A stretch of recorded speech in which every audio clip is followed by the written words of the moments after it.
This is William Murray with the Religious Freedom Coalition in Washington, D.C., and I'd like to report on you what ministries and nonprofits are being able to do in the field of international religious freedom and aid to persecuted Christians during the COVID-19 period. We have to admit that it's tough. We cannot operate our office as we did. We can't have all the personnel in it at the same time. And many of the ministries that we cooperate with overseas are in a total lockdown. In Jordan, as an example, no one has been able to leave their home for weeks. The same thing is true in the West Bank, where we help persecuted Christians, particularly elderly Christians with diapers, who are in nursing homes. Also in Iraq, there's a complete lockdown as well, and our ministry partners can't get out. We were very fortunate and able to do a major diaper distribution for diapers for refugees before that began. So a lot of the Christian families that were driven from their homes by the Islamic State were able to have a several months supply of diapers before the lockdown. However, that is running short, and we hope to be able to distribute diapers there soon. As far as the orphanage in Nigeria we support, there are many children, and there are now about 200, whose parents were slaughtered during attacks by Fulani herdsmen or the Boko Haram. Uh, Many of them saw their parents slaughtered in front of them. Some hid in woods, hid in jungles, hid other places, but managed to escape, and now they're parentless in the orphanage. Last year, we did a very successful farm that the children worked on. We have been able to transfer the funds. There are 0 infections of the COVID-19 at the orphanage. The caretakers are being very, very careful who they allow in. Things are being left at the gate, although we do have a problem that in the midst of this, quote, lockdown that they are trying to effect in Nigeria, that in Plateau State, less than 20 miles away from our orphanage, there was an attack and several villagers were killed by Fulani herdsmen. But we are continuing with the program there. We're continuing with our protein feeding program, and we're continuing with the farm. In other areas, we're doing the best we can. In Washington, D.C., I continue to work for advocacy for international religious freedom and for persecuted Christians. Uh, there are weekly meetings with with Ambassador Brownback. Now, he used to be a senator, Ambassador Brownback, who is ambassador at large for international religious freedom. He holds a meeting with NGO groups, and normally I'm there in person. Now those meetings are done by Zoom.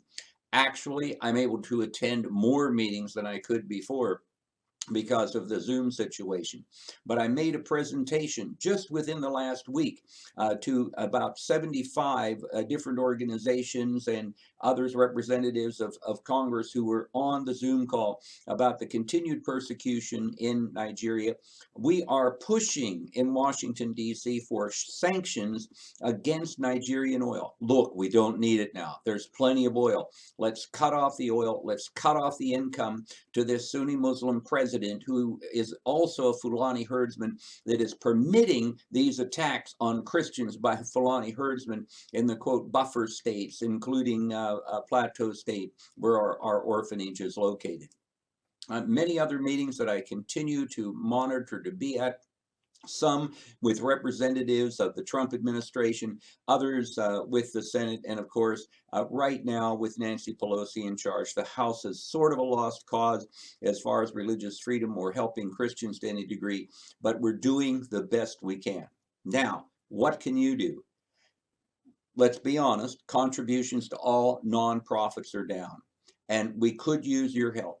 Yes, we are getting the funds to the farm for Nigeria, but we still have a very expensive feeding program for around 200 orphans there, in which we are supplying basically the entire funds for the food to assure them that they have protein every day.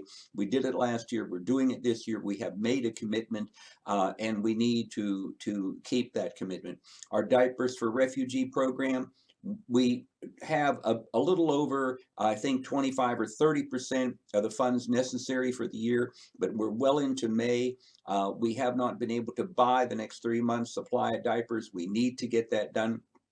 And then there's our giant Christmas for Refugees program, in which we hold huge events for Christians who have been driven from their homes, the Christians in northern Iraq, the Christians who are refugees from Syria, who are in Lebanon and who are in Jordan. Many thousands of children come to these events every single year. They have a wonderful, joyous time. You can see more about it, see the pictures at christmasforrefugees.org.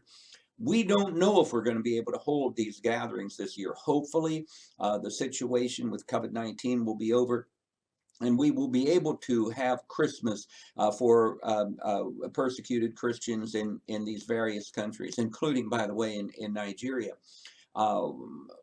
We can't wait to find out whether or not we're going to be able to hold the Christmas events in order to raise funds. We can't do that. We have to raise the money as if these are going to occur, and that's a couple $100,000. We need your help.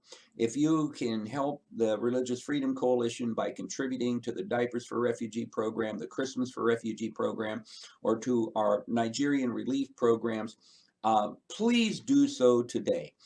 Go to the religiousfreedomcoalition.org. You'll find a place to fund there. If you're particularly interested in the diapers, you can go directly to diapersforrefugees.org or christmasforrefugees.org.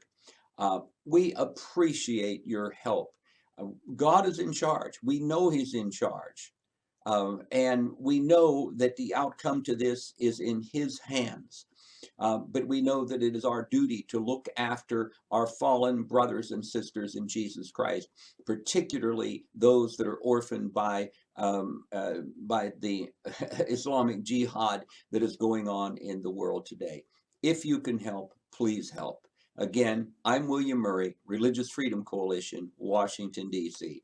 Have a blessed day.